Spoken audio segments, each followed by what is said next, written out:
Welcome back to another Kerbal Space Program video sponsored by Incogni, more on them later, in which I will be attempting my biggest outer planets challenge yet, the Sarnus 5. So backstory, in stock Kerbal Space Program, the final boss of the game is considered to be an Eve return, as in landing a Kerbal on Eve, hardest planet to return from in the game, and get the Kerbal back to Kerbin again. For many players, completing such a mission was the ultimate sign of Kerbal Space Program mastery, for completion of an Eve return showed the strength of will to truly govern a space program. But they were all of them deceived, for another final boss was hiding in plain sight all along. Beyond the orbit of Dres, whatever that is, above the green skies of Jool, lurks a challenge to rule them all, the Jool 5, a mission that requires a player to build a craft that can land a Kerbal on all 5 of Jool's moons, some of them representing the most challenging celestial bodies in the game, and then return the Kerbals back to Kerbin. I have done this challenge a few times on this channel at this stage. I've done 2 Jool 5 missions that featured expendable rocket stages, as well as a giant Jool 5 SSTO that could do the entire challenge and also be fully recoverable with nothing discarded except the fuel burned by the engines. But why am I telling you all of this? Well, as you might have clocked by now, the Outer Planets mod offers a similar challenge. Far beyond Jool lies Sarnus, in-game analogue of Saturn, which itself features 5 moons, each representing a unique challenge. Hale is notoriously hard to encounter, Ovok is an egg, Slate is a Tylo-like moon that's almost the equivalent of an atmosphereless Kerbin, Tekto is a massive mighty moon with a very high and eccentric orbit with the largest atmosphere of any rocky celestial body in the game, and Eeloo, which in stock KSP is a planet in its own right. Here now, just one of the 5 moons to conquer. This mission will demand efficient spacecraft design, massive Delta V numbers, and if we're going to do things in the spirit of the challenge, we're going to have to do all of this in a single launch, with no mining for any part of the trip. Another thing that makes this difficult is the fact that, unlike Jool 5, there aren't a great deal of existing community attempts at this on which to model our own, and I feel like trying to copy the work of others sort of diminishes the achievement anyway, so I purposefully haven't searched up anyone else's attempt prior to designing my craft. You might have noticed during the build that the spacecraft itself started off quite bulky, but I replaced a few multiple 2.5 meter tanks with a singular 5 meter tank, and another few with a single 3.75 meter tank, just to try and keep the physical payload size as compact as possible, seeing as all of this is meant to fit in a single rocket. You might have also noticed the runtime of this video. If you want a shorter version, then check the description. It's got a link to a music video version, which has been copyright claimed because I used real music. So go ahead and click anyway. I'm not making any money off of it, so I have no incentive to push you there, other than the fact that I really like how it came out. And I think it's a satisfying summation of this monster of a video you're watching right now. Anyway, back to the Sarnus 5. I wanted to add a bit of an extra challenge to it.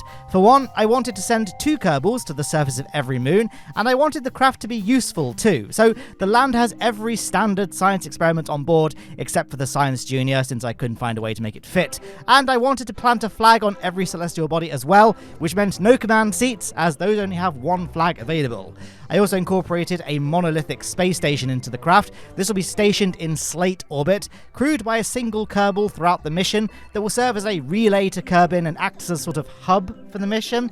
I don't know, it seemed like a cool idea at the time. It'll also serve as the transfer vehicle to bring the Kerbals back home once the 5 Sarnus landings are complete. Anyway, the rocket is fully built, so we've crossfaded to the tracking station to time warp to a Kerbin to Sarnus transfer window. I don't actually know what this is, so I used Kerbal alarm clock to tell me. Set Kerbin as your start point, Sarnus as the destination with the sun as the parent body, and hey presto, it gives you a number of days to time warp through. Nifty stuff. Anyway, we can now crossfade again, this time to the rocket on the launch pad on a very misty morning, ready to take Jeb, Bill and Bob on a years-long journey to the Sarnus system. Wait a second, that's not Jebediah Kerman. This must be an imposter, stealing Jeb's identity, likely obtaining everything they needed from a breach from a data broker.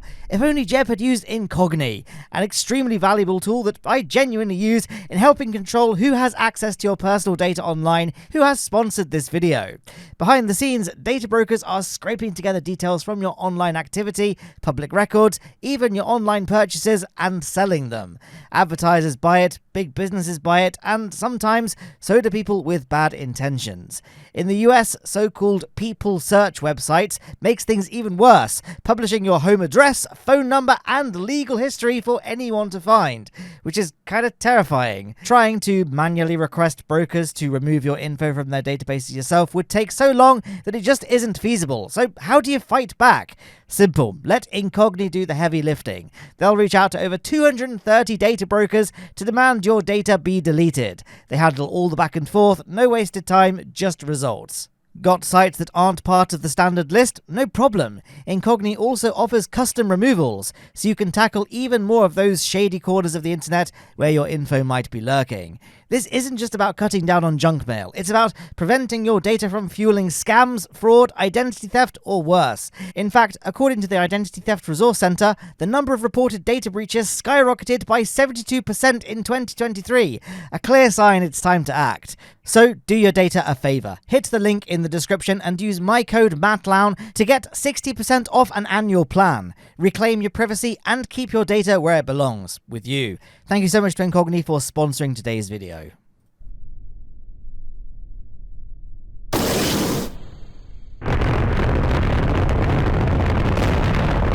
And we have liftoff off the launch pad. So, Bill, we've now got the real Jebediah Kerbin back, it seems. So we've got Jeb, Bill, and Bob saying goodbye to a very misty Kerbal Space Center. It's going to be many years before they see this place again, because, of course, Sarnus is very, very far away from Kerbin. So any mission there is going to be a years-long ordeal.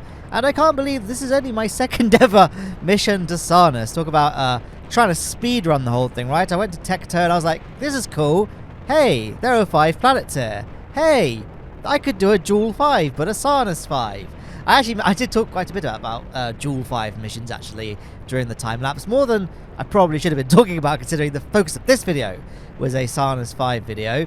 But I feel like I should probably just point out that if you want to see what I think is my best Jool 5 video, then I'll put a card on screen right now that you can click and it'll open in a new tab.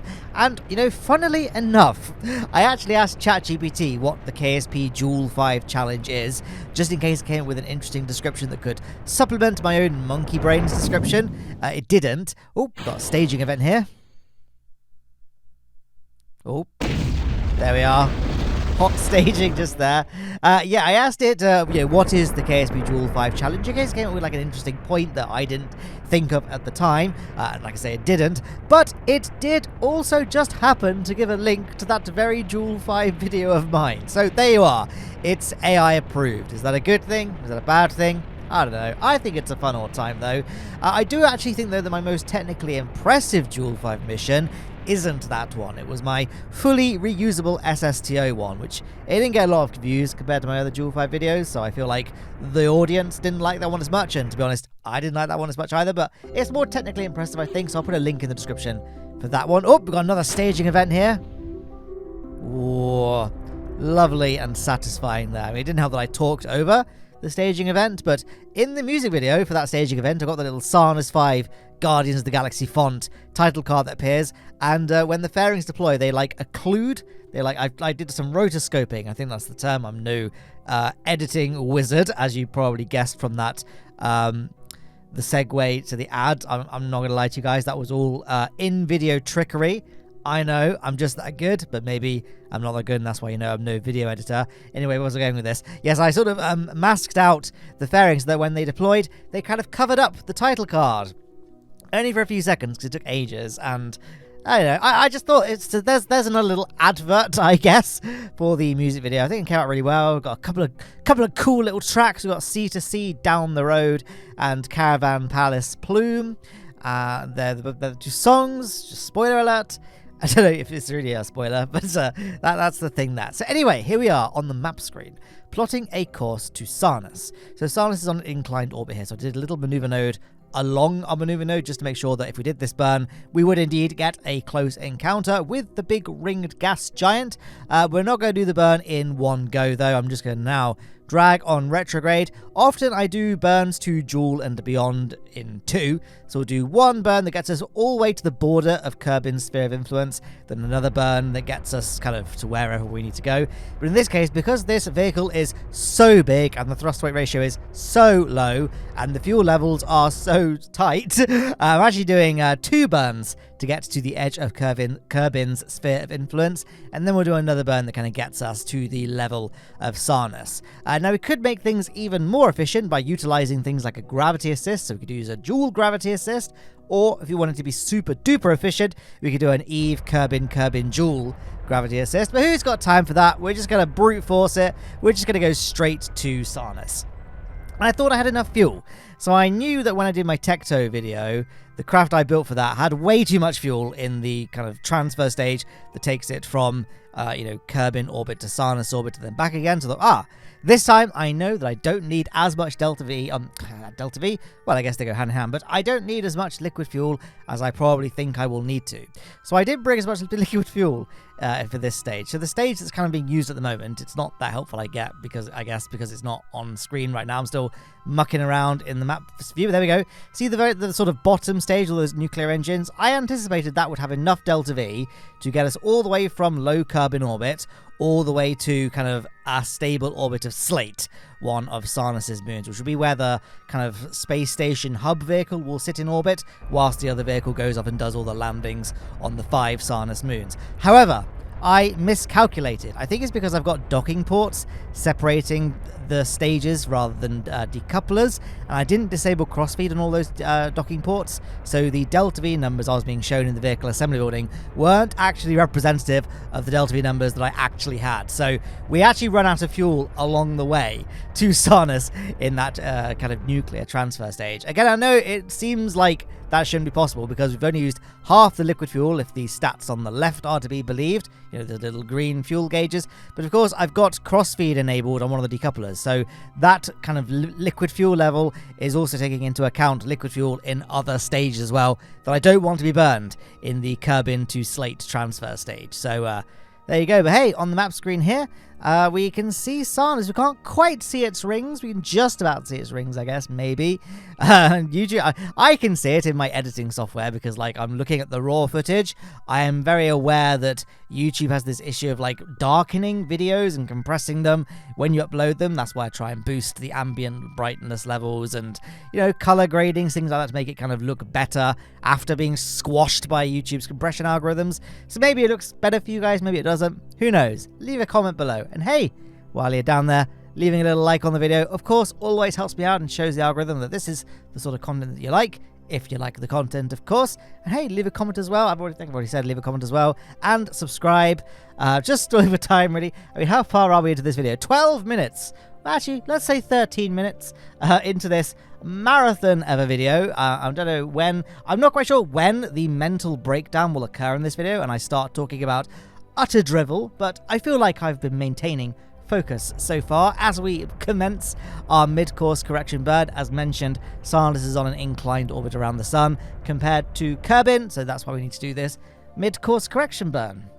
It's kind of a little bit harrowing to watch this back after I know what happened in this mission where I realized I'd ran out of fuel in that transfer stage. But at this point, past Matt on his first ever journey to attempt a Sarnus 5 mission, as well as, my first journey to all the Sarnus moons except for Tekto, and I guess Eeloo, right? Eeloo is one of the Sarnus moons in Outer Planets mod, but I've never visited as a moon, only ever visited it as a planet.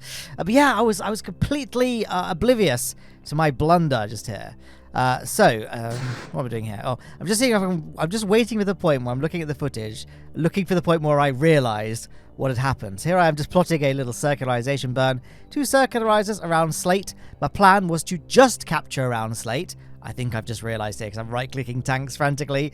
Was to just about circularize around Slate, then do a retrograde burn at Apoapsis to kind of put ourselves on a collision course. Ditch that kind of lower stage so it crashes into the surface of the planet, and then we circularize using the next stage so kind of we don't meet the same fate, and then we carry on doing the mission. I wanted this to be a 0 debris mission, but sadly it was not to be, because firstly because of this, I annoyingly actually, because you will see me here we are. I'm putting myself on a Slate collision course right now, and now I'm going to dump that transfer stage, which I now understand to be essentially depleted of liquid fuel. Like, it wasn't completely empty, but I was like, well, you know what? I can't do anything meaningful with it without ending up leaving it on a kind of deep space, leaving it in deep space forever, basically. So I put myself on a collision course, uncouple it, and eventually it will just crash into the surface of Slate. But I believe it missed somehow, which I don't really understand how, because, you know, the docking ports, my understanding was that they don't really induce any momentum, like velocity, inertia, whichever one of those three words is the most appropriate here. I didn't do physics. Great disclaimer from a channel that's talking about, you know, a physics-based sandbox, but whatever.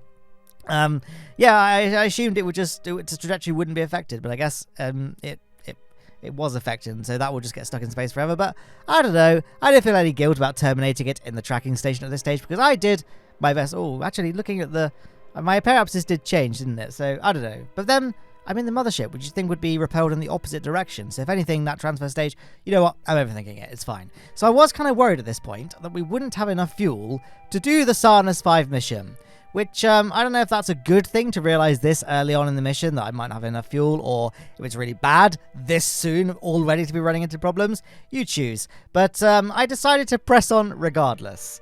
And there we are. We're just arriving at Sarnus now. Here we are we're about to enter the sphere of influence of Slate. Now, as I mentioned earlier, this is the Sarnus system's closest analogue of Tylo, which is the largest moon in stock KSP, and it's an incredibly difficult place to land on because it's a slightly smaller version of Kerbin, with a little over 2/3 its surface gravity, but no atmosphere, so landings have to be done with engines only, and then we will still need enough fuel left to reach orbit again, meaning the total delta V numbers for a return trip from low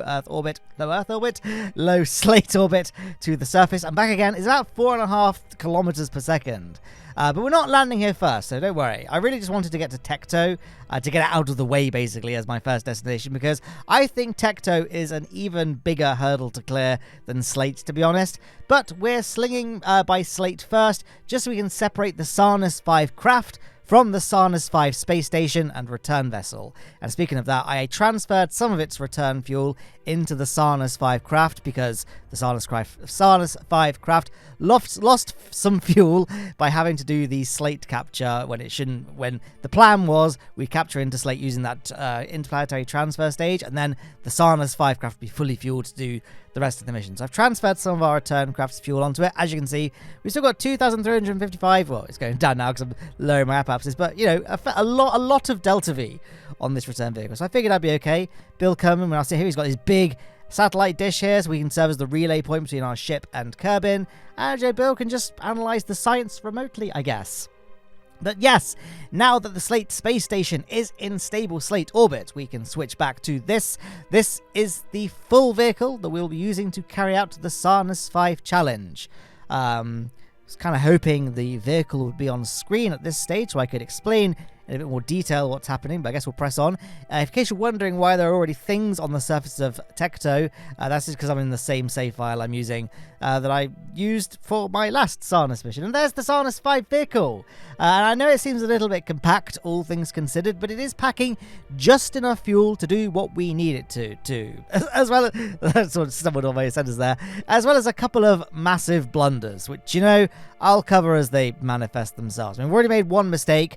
I feel like the biggest mistake is yet to come.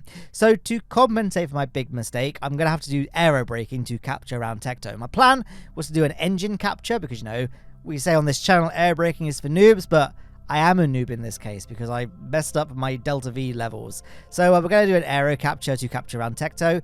You might be wondering, wow, you're aero capturing this high up, but look how far away the moon is still. That's because Tekto's atmosphere extends ridiculously high. So you have to go very low to do an aero capture. So I think we did 3 passes to kind of lower our apoapsis, then we'll quickly circularize in low Tekto orbit. Then we're going to take advantage of the fact we're in a suborbital trajectory. Well, not suborbital, but, you know, we're on an orbit that intersects the atmosphere. We're going to stage some of those liquid fuel tanks so that they crash. Eventually, they denature and crash into the surface of Tekto. And, yeah, no, like I say, it's although it's got relatively small and low gravity, Tekto has a very, very, very thick atmosphere. The border is a staggering 95 kilometers high. So for reference, Kerbin's atmosphere terminates at 70 kilometers, and Eve's terminates at 90,000, meaning that this little moon has the highest atmospheric border of any landable body in the game. Again, I'm saying landable because, the gas giants and ice giants don't count before you start typing away in the comments below. However, Tekto's atmosphere does mean we can make use of the aerobraking, as we mentioned earlier, which is the big advantage of having that atmosphere. Now, as you can see, we're kind of sort of circularizing, and we're about to encounter the second of my massive blunders. I said I've mentioned there was a couple of blunders. I think this was only like the only other big one, but it was a blunder nonetheless. So, we have that black and white fuel tank on the front. That's going to be our fuel reserve for our Slate landing. So my plan was that we would separate the lander and then undock the kind of forward and rear modules. And then the nuclear stage there, it's got a probe core on board. It can fly forwards and dock with the black and white crew module. Except, I forgot to add a crew module, a probe core, to the nuclear transfer stage. So it's currently just debris. It's dead weight in orbit. How am I going to get the two fuel tanks to dock together? Well, I'm doing it like this. So after realizing I'd made such a severe blunder, I basically had to do what you're seeing on screen, really. It's a very janky solution. I carefully maneuvered the lander around and just sort of booped that black and white forward tank with the fairing nose cone, and lo and behold, it worked. So, yeah, there you are. Not sure if there's a moral to this story, but, we are going to keep on needing to continually dock to that piece of debris in the eyes of the game, the nuclear transfer stage, throughout this mission. So that's going to be kind of annoying. We can't do the Lowne lazy method of docking. You might have seen it had command control just then because the black and white tank, I remember to put a probe core on that, just not the very, very important nuclear transfer stage. Anyway, we can move on. So yes, on with entry into Tekto's atmosphere. So again, I've mentioned already, I think, it's very, very thick and very, very high. So I've made liberal use of video editing to speed this part of the video up as much as possible. One of the major challenges with Tekto is ensuring we don't land in any of its methane lakes, or kethane lakes, whatever you want to call it. But because the atmosphere is so thick, if needed, we can actually fly this lander nose first, like an aircraft, using the aft tail fins. Now, it doesn't fly very well, of course, but it will give us just enough control to avoid any bodies of water, or methane or kethane, whatever I said, and get us to land, which is something I actually ended up needing to make use of, which you can see on screen right now. I wanted to land near the shores of Tekto because the main land masses are extremely mountainous and hilly, making landing there very, very treacherous. But the shores have some flatter regions, so that's why I'm aiming for the shores. And, well, I should probably also say that this is all based on my experience of exactly one other Tekto mission prior to this one. So, let me know in the comments if there are indeed better and flatter regions to aim for. Maybe there are some, like, Minmus flat type places on Tekto that I just have nothing, I just know nothing about, basically. So I'm seeing some signs of life on the surface of Tekto just there. Only plants, mind, and that's all courtesy of Lynx's Parallax Continued mod. Although at the box, of course, it doesn't have any support for Outer Planets mod. You need to download the unofficial Parallax Continued patch, which I think is like endorsed by Lynx, in that Lynx says, hey, you can use this, but it's not made by Lynx or affiliated with Lynx. So I don't know if I needed to include a disclaimer just there, but just in case you have Parallax and you want to have Parallax apply to Outer Planets, you need to download those config files.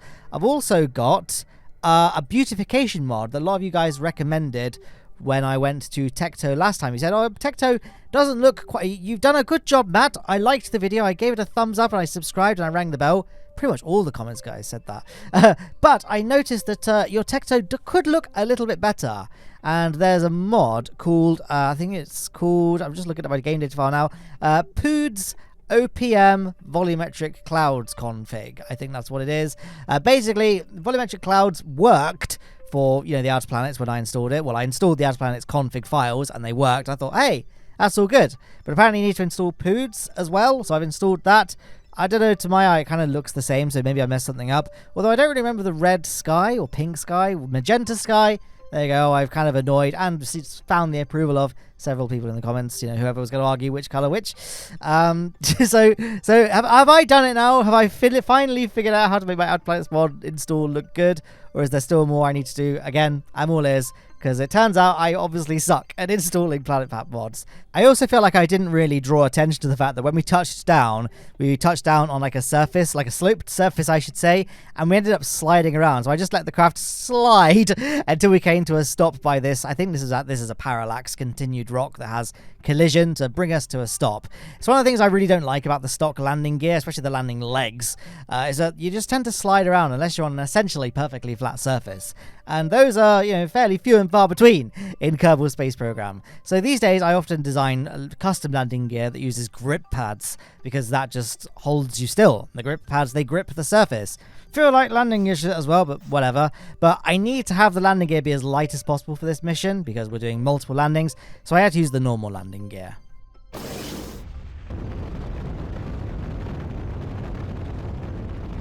And we are off. So I've tried to sort of take learning experience I had for my last Tekto mission, in that, you know, Tekto's atmosphere is so big that actually I'm going to keep the thrust levels fairly low whilst we get through the thickest part of its atmosphere, because there's just no point throttling up to be as fast as possible, because we're just going to waste all that energy fighting against the atmosphere. So we're going to try and stage as many things as possible, because all these things like aerodynamic control surfaces, parachutes, air brakes, aerodynamic fairings, none of these are going to be required for the remaining Sarnus moons. So we've staged the air brakes and parachutes. We didn't stage those right away because they had some extra fuel reserves.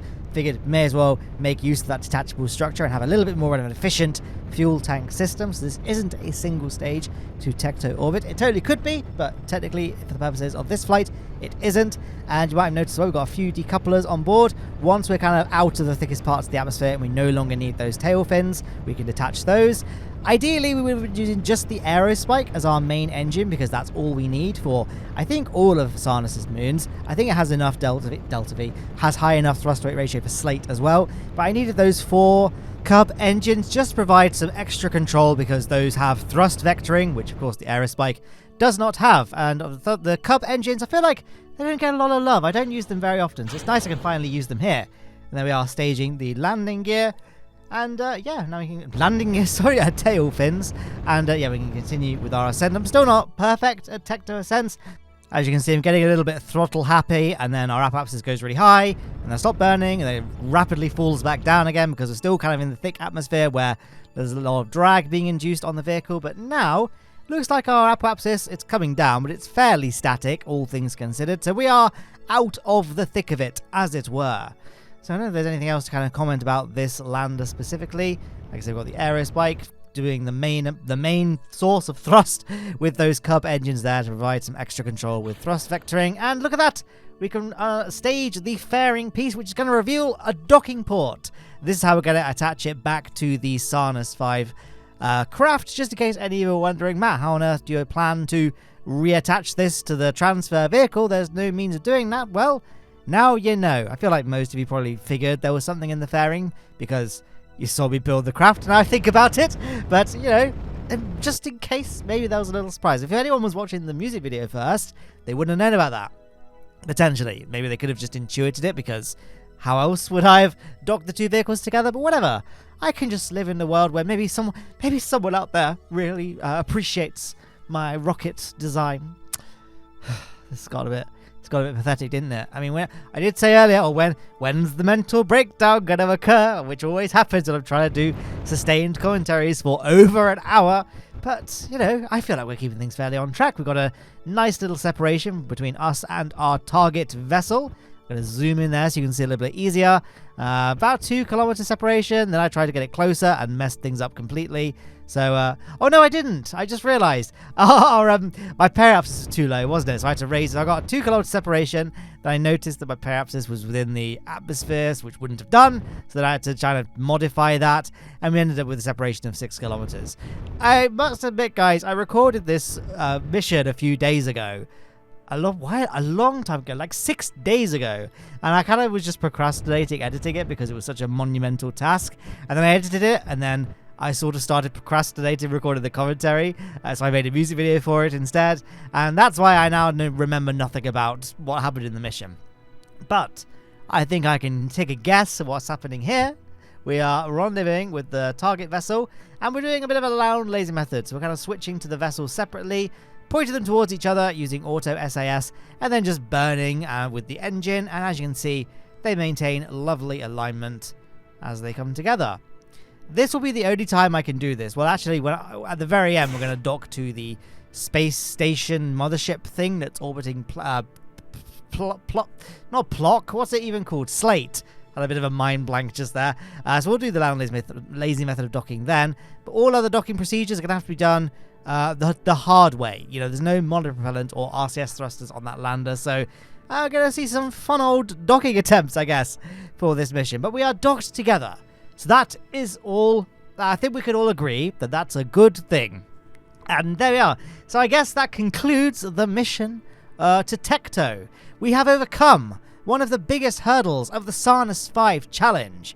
But we're hardly out of the woods yet. See, I would rank the Sarnus 5 challenge as having 2 easy moons to contend with, 1 mid-tier moon, and then 2 very, very difficult ones. Tekto is the first of the very difficult places, and right now I'm plotting a course to go ahead and tackle the other difficult destination, Slate. I paused again because I was like, oh, maybe I'm now like Mandela-ing affecting myself. Is that a verb? Anyway, Slate is obviously where our hub station is currently orbiting. And as I've said earlier, Slate is basically to Sarnus what Tylo is to Jool. So for those that know, Tylo is probably the hardest Jool moon to conquer because it's essentially an atmosphereless Kerbin, meaning that you've got to land on a high surface gravity body with just engines, and you need lots of fuel and a high thrust-to-weight ratio. So Tylo needs 2,270 meters per second of delta V to land on from low orbit, and then another 2,270 to reach orbit again. And those are obviously optimal numbers as well. So I usually like to engineer a little bit of extra wiggle room to account for errors. Now I actually think Slate is a little bit harder than Tylo. Although it takes slightly less delta V, only, doing the air quotes thing, only needing 2,150 meters per second to land, and then that again to take off, it's got a much more hazardous surface, with lots of very tall and jagged mountains and loads of uneven terrain to contend with.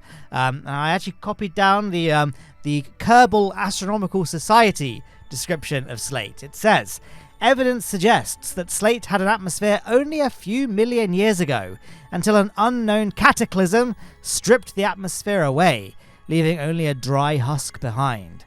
Its yellow and brown colours have inspired many painters since its discovery, including the renowned Vincent van Kermen. So there you are. Make of that what you will. Anyway, even though our lander has slightly more delta V now that we've jettisoned, struggling to speak, now that we've jettisoned its parachutes and air brakes, as well of course as its fairings, and tail fins, it's still not got enough to make the round trip from Slate orbit to surface and back again. And so you might have figured out what my plan is going to be, but just in case you haven't, I'm going to be using that black and white tank as a stage. So the one that the lander is currently directly attached to. We'll use that to fuel the majority of the descent, keeping the lander fully fueled, so that once that kind of black and white tank is empty, we can undock it and continue the landing with a fully fueled lander. Complete the landing, obviously, hopefully, successfully. And then we can return to orbit, and we should have fuel to spare. I mentioned earlier when talking about the delta V numbers for Tylo, I like to engineer a bit of mistake budget into my Tylo landers, and I guess now my Slate landers, because, you know, you come down, I mentioned earlier, Slate has a really hazardous surface, lots of big sharp objects and features. I don't want to be coming down. It turns out we're going to be landing on the crest of some massive mountain, so I want to be having enough delta V to then do a little bit of a kickoff and relocate our landing spot. As you can see, we got Bob Kerbin on EVA just there because I mentioned all the way back in the ancient times of the beginning of this video, I wanted this lander to be functional, right? So it's got most of the stock science parts. Again, it doesn't have the Science Junior or kind of the bigger, like the atmospheric scanning unit, I think it is.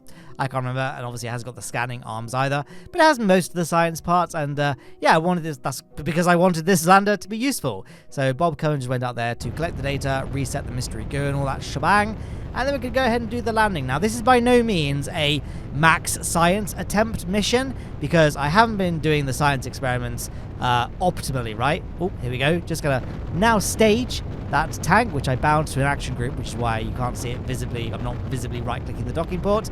I then realized, oh yes, it's above us, so we're going to be just, you know, burning straight into it, so it's not going to separate. So I'm just doing this very sketchy wobble maneuver to get that tank to separate, and it was all fine in the end. So there you are, flawless spacecraft design, I think we can all agree. Yeah, as I said, I'm not like fully optimizing the science we're gathering for this mission, so ideally there are several points in, let's just take Slate as an example, right? So there's several points you would do the science experiments, provided you've never been here before, which I haven't, or at least I haven't run science here before. You'd run the experiments in high Slate orbit, I guess space high above Slate, space near to Slate. I think those are the terms in the science window, and then kind of, you know, above Slate's surface and the various biomes. But I haven't done any of that. I'm just running the science experiments on the surface of every moon we go to, just for fun, just to see kind of what science we get. But, you know, I am running on a save with a fully unlocked tech tree, so this is all for show. I don't need any of the science points. And look at this, although I kind of hyped Slate up as being this really difficult place to land on, what with all the mountains and the caverns and craters and all that good shebang, we ended up landing in actually a fairly flat region. The lander didn't even slide, so that's how we know we're on a good spot. I mean, the lander probably isn't sliding either because we have really high surface gravity. That's the main reason why we've got those ladders that extend all the way to the ground on that lander. You don't need ladders for Tekto. I'm about to say Slate for some reason. You don't need ladders for Tekto, nor do you need them for Eeloo or Ovok and Hale, I think are the names of the other two. I wrote them down on my notepad, my pad of paper that I've got in front of me. Ovok. It is Ovok. I was right. And then Hale is the last moon. Yeah, none of those places need ladders. It's just Slate. So there we are. Jebediah Kerbin easily transferring from the lower ladder up to the upper ladder. Thank goodness. I must confess to you guys, I forgot to test the ladders before filming this mission. I kind of did a few tests hopping around the Sarnus system with a craft that was like this one, but I hadn't filmed the build of, so I had to rebuild it, and I forgot to add the probe core to the nuclear transfer stage. So I'm now having to enable debris view on the map screen because KSP considers the transfer stage debris because it doesn't have a probe core. When I did the test runs of this mission, it did have a probe core, so it was much easier back then. But during those test runs, in which I confirmed this lander couldn't... Look at this crater. Look how disastrous the landing could have gone. I've got those mountains over there. I really, really lucked out. Look at that mountain kind of to the left of the land, that sort of tall, dark grey one in the distance. Could have gone very badly wrong, but... guess everything. Jebediah is just a crack Kerbin, isn't he? I forgot my train of thought now. Oh yes, the ladders. I didn't test the ladders. Worked beforehand, which you might not think is a big deal, but the last Sarnus mission I did, which is where I went to Tekto, I didn't realize at the time that the RCS packs worked on the surface of Tekto, so I meticulously designed ladders that would allow Kerbals to traverse the entire height of the lander, and the ladders didn't work. The Kerbals couldn't transfer from one ladder to the other, so that was an oops. Luckily, the mission was saved by the fact that the Kerbals could use their RCS packs, which of course would not have been possible on Slate, so that was kind of scary. But we now have done the two hardest parts of the Sarnus 5 mission, so I was definitely feeling a lot more relaxed at this point. I like how I'm talking about this as like, I had no idea if this mission was going to work, even though I'm going to be inspiring confidence, like, yes, you can do this mission. I mean, it's not that hard. I do think, all things considered, Jool 5 is a lot harder than Sarnus 5. Now I've kind of done both of them. Yes, spoiler alert, I did end up managing to do the whole Sarnus 5 mission. I'm not just going to now fail to do anything for the next...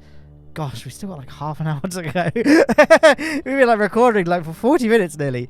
Yeah, it did work well, I think. I do think that Jool 5 is harder than Sarnus 5. So if you've done neither, then just do Jool 5. Come on, don't be a coward. But if you want to do like an easier version of it, then I guess Sarnus 5 is the easier version of that. And I think the other two, I say gas giants in Outer Planets mod, they're technically ice giants. I don't know how many moons they have, but I have like done a cursory look at like the other Delta V numbers for the other celestial bodies in the Outer Planets pack, and they don't look as hard as a Sarnus 5. So if they had 5 moons, which maybe one of them does, I really can't remember, guys. I didn't script this part. Not that these videos are scripted anyway. I'll just spend years writing scripts. But yeah, I still feel that Jool 5 is kind of the biggest challenge in kind of stock KSP / stock KSP without planets installed. Maybe you disagree about Sarnus 5, but I just think it's a lot easier. I don't want to downplay my achievement too much here. It is still a challenge, but it's easier than Jool 5 is what I'm saying. I made it harder for myself here by, again, having to dock with debris rather than having a functional vessel. And, of course, we don't have RCS on the lander to make docking easier. So after that kind of weird little floating around the nuclear transfer stage that was aligned with its docking port.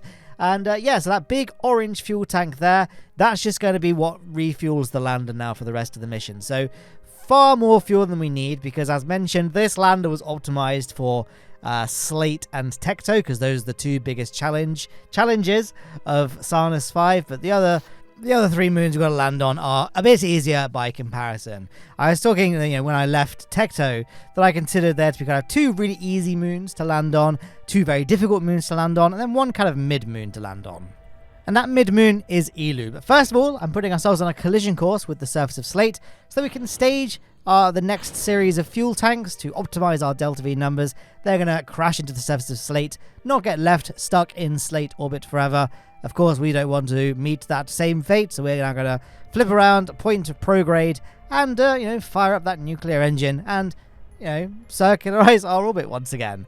I must say that if you're ever going to attempt Sarnus 5, or actually if you're just going to play with the Outer Planets mod, I cannot recommend Better Time Warp enough. It's borderline essential mod, actually, considering stock Time Warp taps maxes out pretty low, because it was kind of designed for Eeloo being the furthest you'd go, whereas now we can go much further. You kind of want a bit of a faster Time Warp setting, and for this mission, because I wanted to keep things efficient, we've only got the 1 nuclear engine, so our thrust weight ratio is better now, but it was very, very low. It still is very low, but it was even lower back in the day when we were first circularizing around Slate. And so having better time warp means we can accelerate physics time warp to be faster than 4 times regular speed. I can actually go up to 20 times regular speed with my settings. You can go higher than that, but after 20 times speed, you're really asking for Kraken attacks. Even 20 times speed often is too much. Often I just leave it at 10 times speed for kind of long burns. Anyway, yes, now that we've conquered Slate, I'm just doing two kind of escape burns to get ourselves to the next place, which I've already kind of introduced, the so-called mid-moon, right? We're going to be heading to a very familiar place for many. It's Eeloo, because yes, in stock Kerbal Space Program, Eeloo is the outermost planet in the Kerbal system, but without a planet's mod installed, it has sadly been relegated to the 3rd and tidally locked moon of Sarnus. Other than this change, this is the same old Eeloo that we all know and love, though of course it has been made much prettier thanks to Lynx's Parallax Continued mod, which changes it from KSP's kind of dirty snowball look to a more jagged and canyonous planet, or moon in this case, more akin to the Eeloo that we saw in Kerbal Space Program 2. I think that Eeloo definitely saw the biggest upgrade when going from KSP 1 to KSP 2, so this is a very welcome change. I also think that Dres actually was also massively better in Kerbal Space Program 2. I don't think the Dres doesn't exist meme would even exist if KSP 2 was what we started with, but well, let's not get too sad dwelling on what might have been with KSP 2, right? But yes, here we are, there it is below us. And because Eeloo is, of course, now a moon of Sarnus, I just put myself on a collision course with Eeloo, actually, to stage our next series of liquid fuel tanks. Gosh, we've only got 3 more. Well, don't worry, guys. We've got enough fuel. Don't panic, okay? Yes, the Outer Planets mod changes the Kerbal Astronomical Society's description of Eeloo. So it now reads, discovered at the same time as Plock, which, for context, is kind of the new Eeloo in Outer Planets mod. It's the furthest planet from the sun in Outer Planets, discovered at the same time as Plock. The squareheads in charge of cataloguing the astronomical discoveries mixed up the records of 2 celestial bodies, leading to years of one being confused for the other. The surface of Eeloo is covered in brown scratches, which could be the result of cryovolcanic activity. This might mean that the moon harbours a liquid ocean beneath its frozen crust.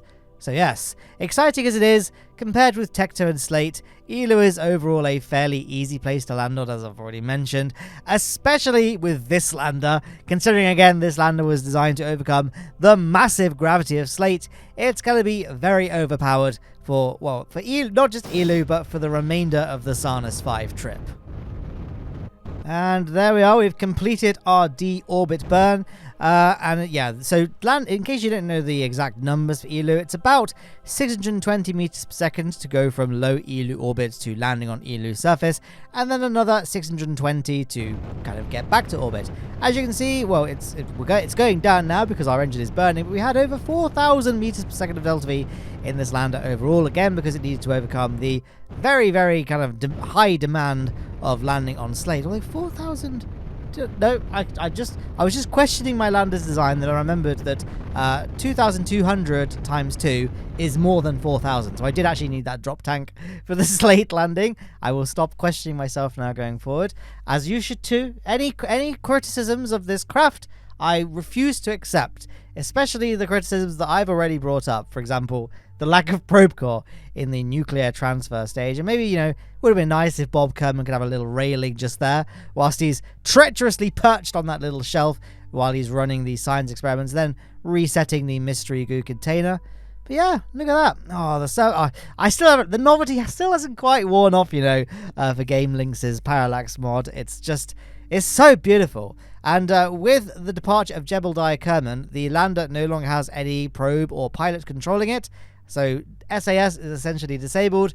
So it started sliding away. It looks very ominous in this shot, doesn't it? Slowly, it rotates. It rotates itself away. So I didn't want to waste too much time. I had to plant the flag, of course. But then Jeb wasted no time at all. Well, actually, he did waste some time. He smacked his helmet into the door, which Loki must have been really terrifying for him if we lived in a world where Kerbal space helmets could theoretically crack. But yes, he wasted a little bit of time, but then wasted no time boarding the craft, and we have now pilot control. It is no longer sliding along the surface. Kind of weird, the implications of that, right? How that even works. Anyway, we're now going to set that piece of debris as our target, overshoot a little bit completely, and then perform our takeoff, I guess, which, as mentioned, is well within the Delta V capabilities of this lander. I'm pretty sure that going forward, we don't actually need to refuel the lander at all. I do, just because it just felt right, just in case I messed something up or the Kraken destroyed the nuclear transfer stage. We need to get back to Slate, rendezvous with the mothership using just the lander. Just felt like the right thing to do, keep it fueled up as much as possible. But it's we have more than enough fuel now for the other 2 landings, because the other 2 landings are very low. They're low gravity bodies. They're the equivalent of Pol and Bop in the Sarnus system, Hale and Ovok. I think I'm not gonna look down at my notes this time. I'm just gonna trust my memory. Okay, I'm only 30 years old. The dementia hasn't quite set in just yet, I hope. So, I don't know. Maybe I'm not a YouTuber at all. Maybe I'm just sitting here in some mental asylum just talking about a fantasy. Oh yes, Matthew, tell us about those space frogs today. None of this could be real. Maybe you're not. Maybe you're the one. Maybe you're the one hallucinating this. Michael, you need to wake up. Okay, I don't know. I don't even know. Is this now the point where speaking of mental breakdowns, is this the point where the commentary completely derails? Who knows? I'll try and keep things on track. I'm trying to talk a bit slower than I normally do because I realise I have to be a bit more economical with my words for a video this long. And I know common criticism is I do have I'm a bit of a fast talker. I don't know why. I've just always been that way. I've always found it really hard to talk at a cadence that's appropriate for YouTube. and just talking to people generally. So I'm trying to just keep it toned down, Anyway, yeah, we have docked with this debris. So now it's time to start thinking about our next destination. There it is, Ovok. I did remember correctly. So so Ovok is the second moon, as you can see, right? Second moon of Sarnus. And of course, as I mentioned in the intro of this video, it is shaped like an egg. I'm actually going to plot a little Eeloo to... I've put Hale. I've just noticed I messed up the Kerbin alarm clock. I've set our target destination as Hale instead of Ovok. Huh. Well, I mean, this worked. So let's just see. Yeah, I got an encounter immediately. So even though I messed Kerbin alarm clock up and set Hale as our target destination instead of Ovok, everything just sort of worked out fine in the end, I guess. And you might have caught that on the map screen. Yes, Ovok is indeed shaped like an egg. And like Eeloo, and this is kind of why it's shaped like an egg, it is tidally locked to Sarnus and lies just beyond its beautiful ring system. Now, I looked this up. Its closest real-life counterpart is Methone or Methone. I've now pronounced it both ways, so hopefully one of those was correct. That's an egg-shaped moon of Saturn. It was only discovered in 2004. I have memories of 2004. I've been alive too long, it seems. Though we didn't get photos of it until 2012. So that was like after KSP started development, if I remember correctly. And that was when the Cassini spacecraft flew by it. It's egg-shaped primarily due to a composition of its weak gravity, tidal forces from Saturn, and its internal composition. And the thing I care most about that sentence there is weak gravity. So methone, methone, and, therefore Ovok, is going to be incredibly easy to land on, once we've circularized into orbit, that is. And Methone orbits very close to Saturn, just like Ovok orbits very close to Sarnus, and in Methone's case, Saturn's massive gravity pulls more on the side of Methone that's closest to it, and this is always the same side, because it's tidally locked, so that causes the egg shape.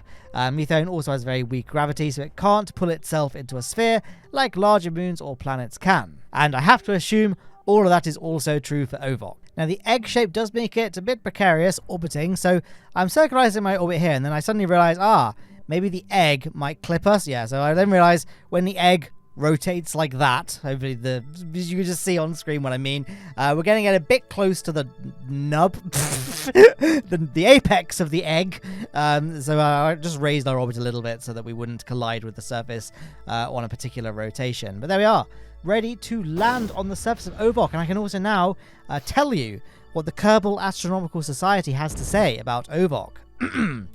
Ovok's characteristic smooth egg shape is caused by the tidal force. I researched Methone. I didn't even read the Kerbal Astronomical Society entry. I haven't actually read these. I just pasted them with like a Word doc file. I thought, now is the time I can cut to it and talk about this. I guess I've already explained why it's an egg now, but I'm gonna read this anyway. So Ovok's characteristic smooth egg shape is caused by the tidal force exerted by Sarnus and Ovok's gravity.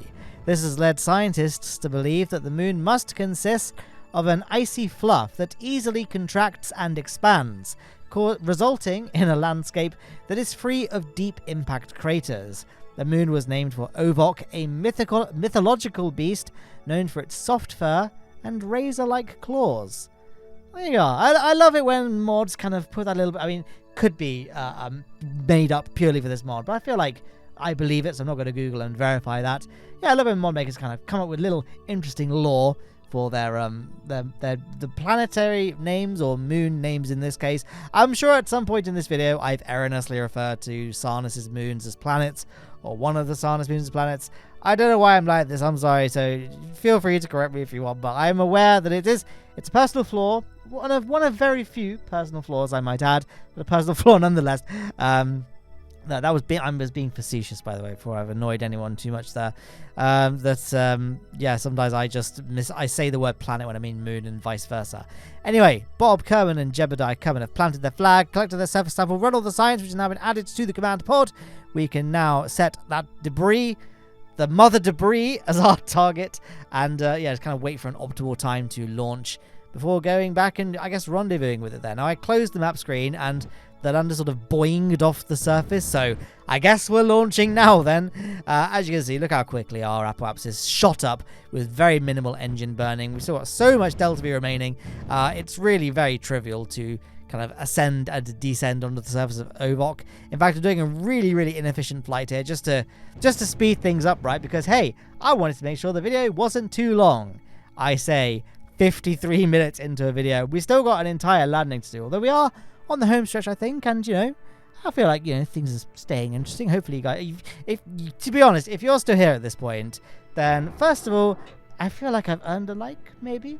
I hate asking for likes, I'm sorry. That's what YouTube creators tells us to do. It's like, apparently the statistics are really, really, like, crazy. Like, yeah, you'd be a fool not to ask for it. Anyway, I'll stop asking for the rest of this video now. Secondly, I've forgotten. What was I even talking about? I cringed internally when I asked for a like, and now I've forgotten. But hey, here we are, docking with the debris. Oh, ready? A little bit of an engine puff. And there we are. We have docked with the debris. And so now, well, I guess it's not debris anymore. It is now once again a functional spacecraft. We can go ahead and start thinking about getting to our final destination. Well, actually, our final destination, hopefully, will be Kerbin. But our final moon landing is going to be... I opened alarm clock by mistake just there. It's going to be Hale. So, yes, like I say, we've done the egg. So now it's time for the 5th and final moon of Sarnus, yet to have flags and footprints.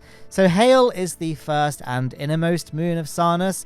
Again, probably goes without saying at this stage. And it's likely an analogue of the real-life moon of Saturn, Pandora. So Hale is the smallest moon in the entire game, in fact, and it orbits within the Harvester Gap in Sarnus' rings. See the little gap in the rings? Maybe it's not obvious, but, you know, there's a little gap there. That's called the Harvester Gap, and that's why it's there. Hale acts as a ring shepherd, and it's sort of carved out a channel in the rings. Now, although Hale is easy to land on, as I mentioned, it's the smallest moon in the game and therefore has very, very low gravity, it's actually kind of really challenging to do a mission to it because its gravity is so small, it's really rather difficult to get an encounter with it. So I actually treated this more like trying to dock with a spacecraft rather than trying to encounter a celestial body's sphere of influence.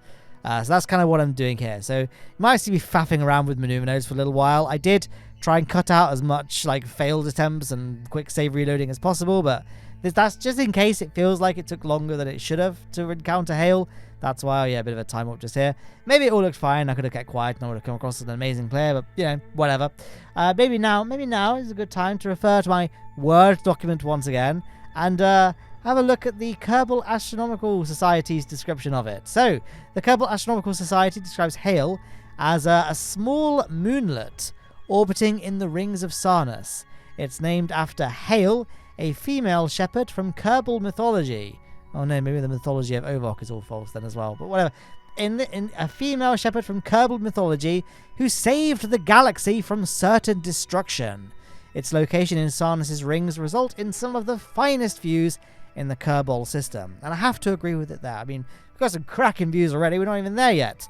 We've just been blasted by radiation, presumably, on our journey to Hale. But yeah, we're nice and close up Sarnus, looking at those lovely rings just there. And, yeah, although, you know, I don't want to sell Hale too short. Although it has the finest views of the solar system because of the fact that we're so close to Sarnus, the Hale's surface is actually really nice as well. Partly due to parallax continue, but also it's got a very dramatic landscape. As you can see, it's very rocky and hilly. I would describe Hale's shape as more of a nugget than a sphere, which you're about to see close up and personal right there. We're about to enter its sphere of influence. There we are. Actually, we're going by so quickly. It's going to be it's a very, very long burn. But then once we've captured, we have to be very careful because the slightest bit of thrust is going to send us on a collision with its surface. That's why I'm seeing sort of modulating the throttle just there. But there we are. We have captured into our final destination. No, use final destination again. See, I'm sort of flying. I'm losing my memory for this commentary. And yeah, we're going to go ahead and execute the landing burn on Hale. So Jebediah Kerbin and Bob Kerbin getting ready to blow in the landing gear one last time. Am I the only one that does this? I feel like everyone does this. I always retract my landing gear and ladders when I've got them bound to an action group. When doing like takeoffs and then subsequent landings, I'll then redeploy them. In theory, like if this was a real mission, we would just leave the landing legs deployed permanently after doing the Tekto ascent because we're in the vacuum of space for the other landings, so we don't need to keep retracting them and redeploying them. Same for the ladders. But it's just quite satisfying. I don't know. It looks better having the lander all folded up, primed and ready for its next mission rather than just having the landing legs akimbo. Am I the only one that does this? I feel like this is one of those things that every player does just because you gotta, right? wonder if there are any other examples of things that every player does just because you gotta in Kerbal Space Program. Well, this is a thought in progress, but I'm all ears. You know what? I've asked. Comment below this that I've been saying that for so much about this video that this one is completely meaningless. Asking for some suggestions down below because, you know, it will always be suggested. But hey, if you're a Patreon member or a YouTube member, you comment on the post because I'll see that, because I don't get as many comments on those, obviously. So I'll see you. So this is a good plug, hey, for Patreon and YouTube members for my channel. And also, if you want the craft file, the admittedly very flawed craft file, then again, that's available for Patreon and YouTube members, just because I feel like I don't do enough for like the people that are paying to support me, and I feel like I'm not depriving the free member. I don't like doing too much paywalled content because I realize not everyone has, you know, surplus cash to spend on Patreon, things like that, and that's all fine.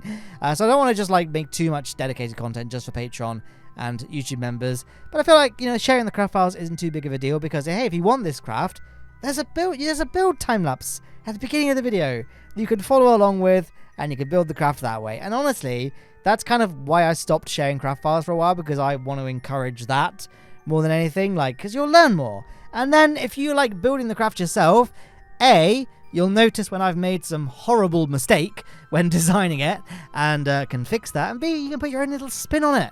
Put your own little twist up, your own little creative why is it so hard to say? Your own little creative twist on the design. But there we are. Wow, Bobcom really shot up into the air as he jumped just there, getting back onto the ship. And yeah, look at those beautiful mountains behind us and in front of us and all around of us. All around of us? I'm keeping it in. And yeah, it's a lovely little old place, is Hale. I really hated visiting it though. Like, it was really, really hard to get an encounter with.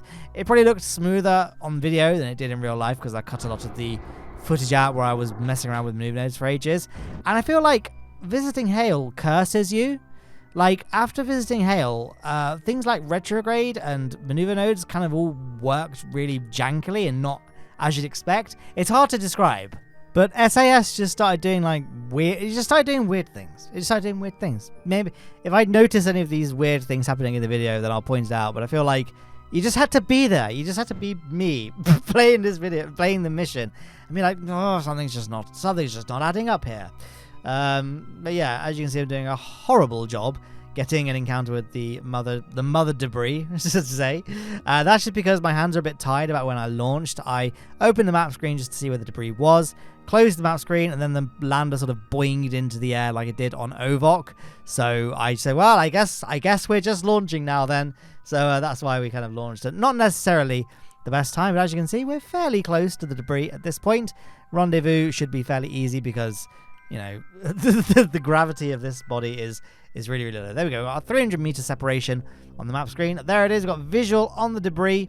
And I do believe this is the final janky docking we'll need to do in this mission.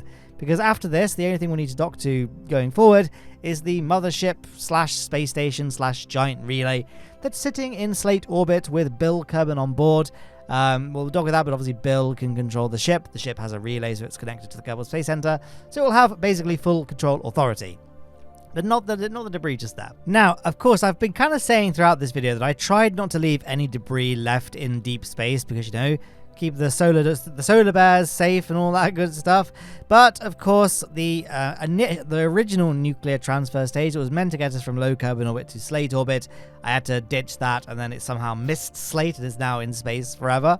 So I kind of failed there. But also, my plan was to have the nuclear stage here deorbit itself once the lander detached and docked with the return vessel, but it doesn't have a probe core on board. I guess maybe I could have got Bill coming out on EVA and jank. I don't know. The lander doesn't have a probe core. So there are no vehicles we could cannibalize to get a probe core from, unless the orbiting lab has a probe core. But it's been so long since I built that craft, and even, well, I was going to say even longer, but it's not. It's been so long since I filmed this mission, and even longer since I built the craft, that I've forgotten at this point. And, you know, I'm tired. And oh, here's another little blunder. So I figured, because we'll never need to use the Aerospike and Cub engines again, I'm going to pump all of the oxidizer on board the craft into that orange tank. And then the orange tank has a little drain valve on it, so we can drain that oxidizer and then get us way more fuel, because we only need liquid fuel going forward, because we only need the liquid fuel engines. but it didn't work. Why didn't that? I've used drain valves before and they've worked. Can anyone explain to me why the drain valve didn't work? Or explain to me how they work, because clearly I misunderstood how they work in some way. But yeah, that was kind of disappointing. I thought we could optimize the amount of delta V we had by dumping, how many units is that? 1,362 units of oxidizer from the craft. So, you know, not an insignificant amount. It's the same kind of ratio as liquid fuel. In fact, the liquid fuel ratio and oxidizer is now way off because of the fact we're only burning liquid fuel. So, yeah, that was a bit of a shame. Whatever, it's fine. So then we're getting an encounter with Slate, and we're going to form a circularization. I'm now trying to be very conservative with our fuel because I'm mindful that we need to get back to Kerbin.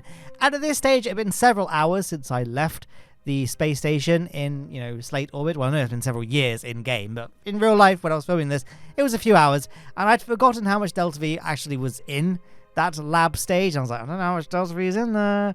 So I want to try to keep things as efficient as possible, just in case we don't have very much fuel at all to get back to Kerbin. So yeah, we're going to do a sort of a gross encounter with the Sarnus 5 ship just here. And oh, look at that. You see that orbit line just sort of phased through just there, even though I wasn't applying throttle and RCS wasn't enabled. Again, I think this is the Hale curse. And now we're going to try and look at it. See how the ship just like spun out of control, even though we got auto SAS, you know, supposedly holding maneuver node. When we time warped, the craft just spun, which I've never seen that behavior before. And we hadn't lost like control or anything because Jebediah is on board. He's a pilot, so it doesn't matter if we've got a connection to KSC or not.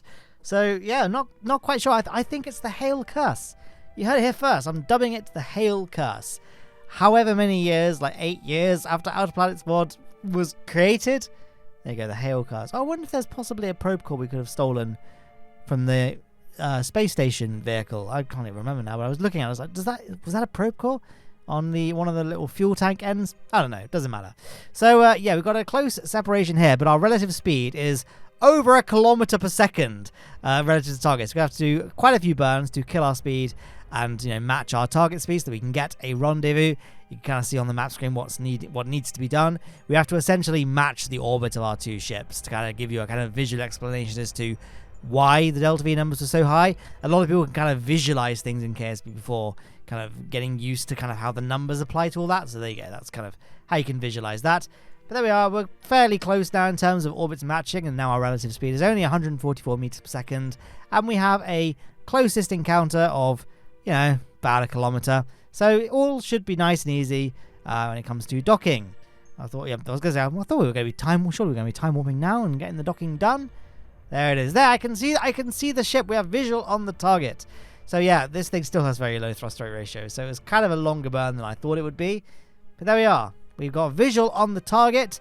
Very, very close at this stage, and we're matched speeds. So it's going to be trivial now getting that encounter. How much we got? Ooh, the numbers are a bit tight, aren't they? We've got under 1,000 meters per second of delta V in this return stage.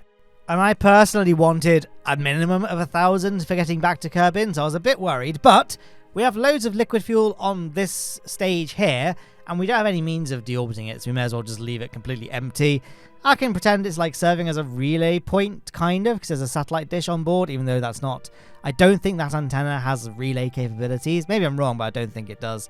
So, well, we can just pretend, right? We can just pretend. Maybe we'll do a future mission where we go and salvage that wreck, but that's not going to be today, you know.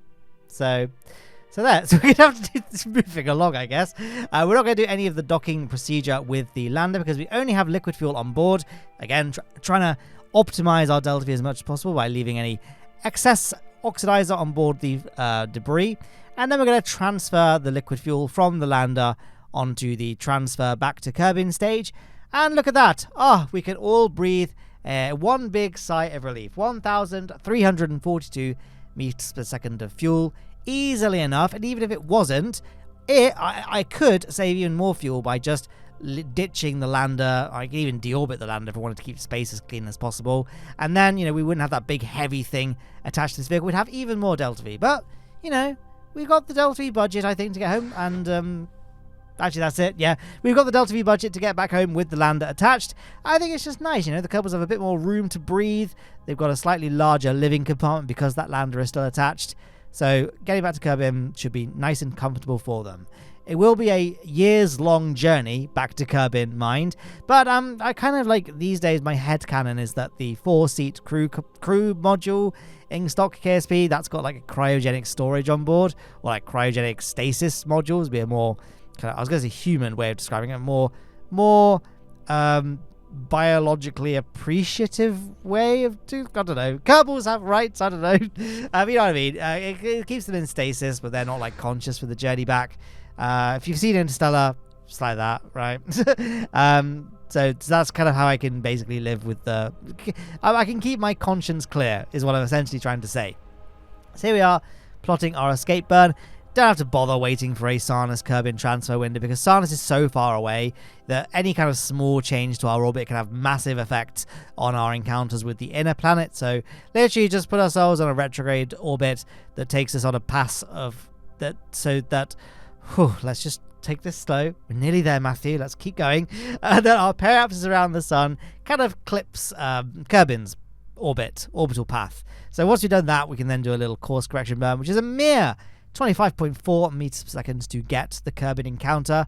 I think I did one more burn after this to optimize the Kerbin encounter so that we would actually be entering its atmosphere and indeed capturing and safely landing and having a look at all those science points that I've earned that I didn't put that much effort into. We only got science from the surface of each moon of Sarnus. But, you know, I guess we could have got science from Sarnus as well, like from space high above Sarnus.